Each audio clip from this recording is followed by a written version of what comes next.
이후부터는 제가 무슨 처음에 계획이 있어서 그냥 전혀 그렇지 않았어요. 저는 대표적으로 인생에 계획이 없이 사는 사람 중에 하나입니다. 제가 그 100억 빚을 지게 된 것도요, 거의 그냥 금방 빚져버렸어요. 금방. 완전 1초 만에. 그것도 제가 원래 세브란스 병원에서 호스피스 클리닉 잘하고 있었거든요. 그래가지고 나는 이제 뭐라고 할까, 이제 그렇게 살면 되는 줄 알았어. 그래 되는 줄 알았어. 근데 그 과정에 조금 있었는데, 제가요 신촌 세브란스에서 가정학과 레지던트를 했어요. 그런데 응급실에서 암 환자분들이 막 오는 거 보니까 제가 막 그때 막 감동을 받아가지고 복음을 전해야겠다 해가지고 레지던트 하면서 야간 신학 감리교 신학대학원을 졸업했습니다. 감리교 신학원이 연세대학교에서 금화터널만 지나가면 금방 나와요. 차로 가면 한 안 막히면 10분이에요.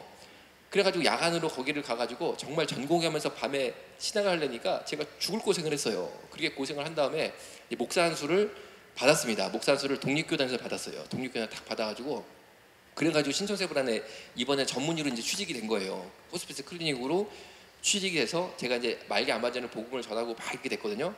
실버타운이 있는데 그 실버타운이 교회에서 운영을 하던 데인데 이제 부도가 난 거예요. 쉽게 말하면 막 경매가 들어오고 굉장히 어렵게 된 거예요. 그래가지고 그거를 부동산 시장에 놨는데 아무도 안 사가. 왜? 빚이 감정가보다 40억이 높아. 빚이 너무 많아. 그런데 기도 가운데 정말 그거를 이제 제가 해야겠다라는 감동이 있어가지고 그거를 딱 인수를 했어요. 빚을 인수하고 정리를 싹 해보니까 그래도 제가 빚이 100억이 된 거예요. 순간에 빚이 100억이 되고, 거기서 이제 말기 암 환자를 복음을 전하는 요양병원을 만들게 된 거예요. 그래가지고 그 환자를 보다가 A전자 진료수를 받으면서 기도응답 받아가지고 또 A전자를 받단 말이에요. 그런데 제가 기도응답을 받아가지고 다음날 딱 병원에 가가지고 얘기를 하죠. 직원들한테. 우리 병원이 그동안 말기 암 환자한테 복음을 전하는 구원의 방주 역할을 했는데 앞으로 우리가 A전자를 돌봐야 된다. 그래서 우리가 이 일을 해서 기도하고 헌신하자. 그러니까 직원들이 다 반대합니다. 왜 반대하냐면은 제가 빚이 엄청나게 많은 걸 알거든요. 그러니까 우리 일하는 선생님들이 하시는 말씀이, 원장님이 빚도 많으신데 만약에 A전자가 병원에 오게 되면은 이곳에 있는 환자들, 저희 병원에 있는 환자들이, 그리고 저희가 실버타운도예요. 실버타운 어르신들이 A전자 오면 A전자를 꺼려하니까 다 도망간다는 거예요. 그러면은 원장님이 이자를 못 갚으면은 신용불량자가 된다는 거예요. 신용불량자가 되시면 병원이 문을 닫는 거죠. 그럼 직원들이 직장을 잃어버리니까 이런 일을 하면 안 된다, 이런 거예요. 근데 제가 그 말을 듣는 순간 딱 성령님께서 마음에 감동을 주시는데, 아, 절대 저런 일은 생기지 않는다라는 분명한 감화 감동이 있었단 말이에요. 왜냐하면은 신용불량자를 줄임말로 신불자라고 해요. 신불자. 그렇죠? 그런데 내가 하나님을 믿는 하나님의 자녀로서 응답받아서 A전자 전도하겠다는데 하나님께서 하나님의 자녀를 신불자, 불자로 만들겠느냐. 나는 절대 불자가 될 일이 없다. 난 끝까지 하나님의 자녀로 갈 것이다. 정말 이렇게 얘기했다. 이렇게.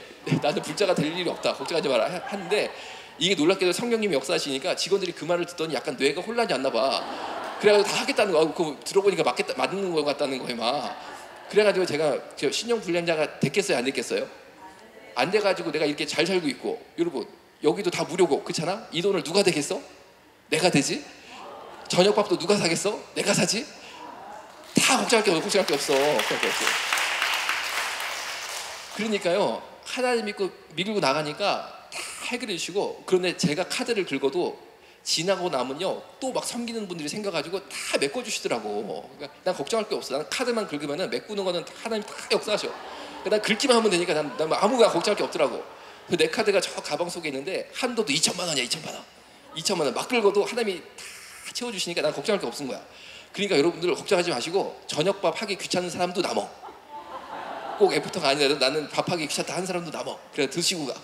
하여튼 여러분 그렇게 해가지고요 막 이제 A전자를 보기 시작했단 말이에요. A전자를 보기 시작했는데, 저는 그 당시만 해도 2008년도 개원하고 조금 있다 A전자를 또 바로 보기 시작했거든요. A전자를 딱 보면서, 야, 이분을 하나님이 특별히 사랑하시나 보다. 그래가지고 우리 병원에 보내주셨나 보다 생각을 했어요. 그래가지고 이분 하나만 내가 잘 전도하면 되겠다 라고 생각을 했는데, 갈 곳 없는 A전자가 갈 곳이 생겼다라는 곳이 소문에서 계속 A전자가 오기 시작합니다. 그런데 파고다 공원이 지금은 탑골 공원으로 이름이 바뀌었습니다. 그 파고다 공원에서 지금은 탑골 공원이죠. 종로에 있어요. 거기에 동성애 에이즈 환자 노숙자들이 있어요. 이분들이 노숙 생활을 막 하면서 동료 노숙자들한테 500원을 주고 학문을 팝니다. 그럼 그 500원을 받으면 뭘 하냐? 그거로 소주를 사서 또 먹어. 그리고 소주를 다 먹으면 또 500원 받고 학문을 또 팔어. 그런 식으로 막 하다가 몸이 완전히 더 망가져서 그마저 못하면은 앰뷸런스 불러가지고 저희 병원 오시는 거예요.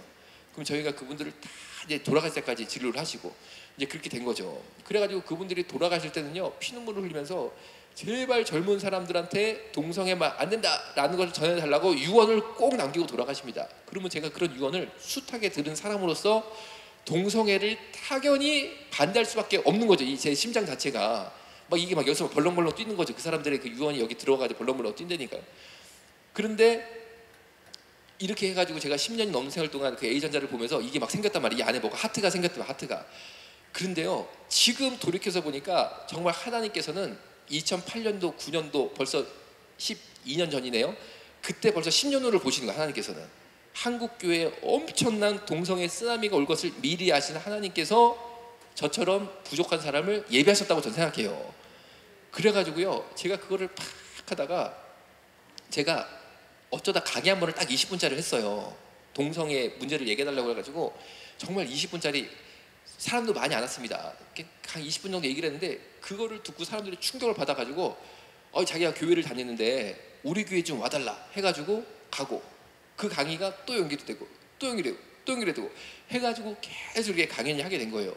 그러다가 여러분 아시는 것처럼 제가 이제 막 서명운동 또 동성애 반대운동 막 점점 막 이게 이제 본업처럼 됐잖아요. 그걸 막 이렇게 하고 있는데 어느 날 갑자기 제가 아는 PD님이 계시거든요. 기독교 PD님이 좋은 분이 계세요. 그분이 저한테 전화를 띠리를 한 거예요. 토요일 날. 내가 아직도 기억해. 토요일 날 아침에 전화를 띠리게 하고 딱 받아서 아유 웬일이세요 하고 딱 받았어요. 딱 받으니까 하시는 말씀이, 원장님, 그분이 모 기독교 방송이거든요. 뭐 어딘지는 내가 말 못해요. 지금 회사가 좀 큰일 났다는 거예요. 왜 그러냐, 왜 그러시냐고. 딱 그러니까 우리 회사가 정말 동성애 반대를 열심히 방송을 통해서 해야 되는데 올해 분위기가 이상하다고 이제 못하게 한다는 거예요. 위에서 그런 거 이제 하면 안 된다. 우리 딴 거 해야 된다. 그래가지고 저한테 살짝 귀띔하는 거야. 원장님도요, 이제 앞으로 우리 방송 좀 못 나올 것 같네요. 이걸 보니까 이 분위기가 아예 좀 색깔이 분명한 사람들은 아예 보니까 지금 다 정리도 되고요. 뭐 이런 얘기를 들어보니까 프로그램도 다 잘랐대. 아예 프로그램이 없었어. 동성애 원칙적으로 반대하는 거는. 그리고 이제 그 언저리 같은 얘기 있잖아요. 언저리 뭐 다음 세대를 위하자 뭐 이런 거 있잖아요. 약간 그러니까 직접 확보를 못하고 간접적으로 할 수 있는 거 위주로 바뀌었다는 거예요. 모든 것이. 그래가지고 자기가 볼 때는 이게 너무 우려스럽다는 거야. 이 차별도 막으려면, 동성애 막으려면은 원칙적으로 동성애 문제를 딱 얘기하고 동성애 반대 서명하자. 예를 들면 차별 그냥 막아버리자. 이런 얘기를 세게 그냥 빡 해도 될까 말까인데, 그런 거는 직접적인 건 다 걷어내고 간접적인 얘기 있잖아요. 누구나 들어도 좋은 얘기. 그런 쪽으로 이제 막 회사 분위기가 급선을 했다는 거예요. 그런데 정말로 제가 그 다음에 여러분 기독교 텔레비 보시죠? 저 나오는 거 거의 없어졌어요. 거의 어느 순간부터 없어졌어. 그분이 또 하는 얘기가 뭐냐면은 아무래도 이게 정치적인 영향력이 좀 들어오는 것 같다고 회사에. 그런 얘기를 하는 거예요. 난 뭔 정치인지 모르겠어 자세히. 하여튼 뭐 그런 얘기를 막 하는 거야. 그래가지고 영향을 받다 보니까 막 세게 이거를 하는 거는 걷어내자. 그래서 원장님, 제가 고민이 너무 돼가지고 전화를 했는데 보니까 그 마음속에 저한테 할 얘기가 다 정해져 있는 거예요. 원장님 유튜브 방송 해보세요. 유튜브는요 말을 막 할 수 있대요. 또 기독교 텔레비 뭐 원장님 어차피 이제 그쪽은 이게 되셨으니까 또 나도 너무 안타깝고 동성애 반대 이건 나도 못하니까 PD로서 이제 그런 프로그램 못 만든다 그러니까 너무 안타까우니까 저한테 이런 얘기 들었다고 얘기하지 마시고 유튜브 알지 유튜브 이걸 쏙쏙 들어오네. 유튜브 이게 막 귀로. 그래가지고 딱 듣는데 그 순간 성경님이 저를 탁 마음을 사로잡은 거예요. 그래? 그러면은 어떻게든지 목소리를 내야 되는데 유튜브를 해야겠다. 근데 여러분 제가요 엄청 기계를 잘 만지는 것처럼 보이는 경우도 있나 봐요. 저보고 다들 뭐 노트북 고장나면 나한테 같이 온 사람도 있어. 내가 잘할 것 같대. 핸드폰 뭐 기능 안 되면 갖고 온 사람이 있어. 내가 잘할 것 같아. 근데 저는요 기계를 진짜 못 다뤄. 난 기계치야. 그래가지고요 하여튼간에 나는 완전히 못하거든. 그러니까 유튜브 난 이런 것도 못해. 그리고 심지어요 제가 유튜브 계정도 없어. 내가 유튜브 계정도 없다. 그런 걸 못하니까. 그러니까 그때 유튜브에 싹 들어왔어요. 그래가지고 이걸 어떻게 해야 되지? 하고 하나님의 감동을 주셨으니까 분명히 이것은 하나님께서 이루실 것이다 해가지고 제가 기도를 하면서 몇몇 사람을 전화를 했어요. 야 우리가 유튜브를 해야 된다. 그런데 나는 절대 이 방송이 개인 방송으로 되기를 원하지 않는다. 우리 반동성애 운동에 공영방송을 한번 만들어보자 하니까 뜻있는 분들이 몇 분이 쫙 모였습니다. 그 사람들은 이제 비밀이에요. 비밀. 왜냐하면 노출이 되면은 이제 막 공격받으면 안 되니까. 그래가지고 딱 이제 몇 분 아주 공적인 분들을 딱 모셔가지고 이제 얘기를 해가지고 이제 우리가 해보자 해가지고 이제 운영 이사진을 갑자기 만들게 된 거예요. 이제 운영 이사라고 해서 특별한 건 없어. 그냥 이제 운영 이사다. 이렇게 이제 딱 한 거야. 이렇게 딱 해가지고 정관도 만들어보고 이제 나름대로 이제 딱 이제 형태를 가둬가지고 레인보우 리턴즈 계정이요. 유튜브 계정이 있잖아요. 그 계정이 여만섭 계정이 아닙니다. 기본적으로 저는 계정이 없는 남자야. 난 계정이 없어. 이름만 있어. 이름만. 그리고 교계에서 정말 존경받는 어떤 A 님의 개인 계정이에요, 사실 이게. 근데 그분은 우리가 비밀인 거지. 그 운영이사 중에 하나입니다. 비밀이에요. 그분을 이제 보호해야 되니까. 그러니까 사실 엄밀히 말하면은 그분이 우리 사장님이야. 법적으로 보면. 나는 이제 뭐라고 할까, 출연자. 그분은 사장님, 나는 출연자. 근데 남들은 다 내 개인 방송인 줄 알아. 근데 사실 그렇지 않거든요. 그리고 레인보우 리턴즈는요, 그렇게 해가지고 운영이사들이 합의한 게 뭐냐면은 우린 절대 출연료를 주지 않는다. 왜냐하면 그렇게 되면요, 이 돈이 끼면은 이게 안 되는 거예요. 그래서 저도요, 한 번도 출연료를 받아본 적이 없어요. 그리고 우리는 무조건 만약에 여기에 회비가 들어오면은 더 좋은 방송을 만드는 데 쓰자. 그리고 실제로 일하는 데 쓰자. 일하는데 해가지고 출범을 한 거예요. 그래가지고 온갖 그냥 막 여러분 아시는 것처럼 환난과 핍박도 많이 있었는데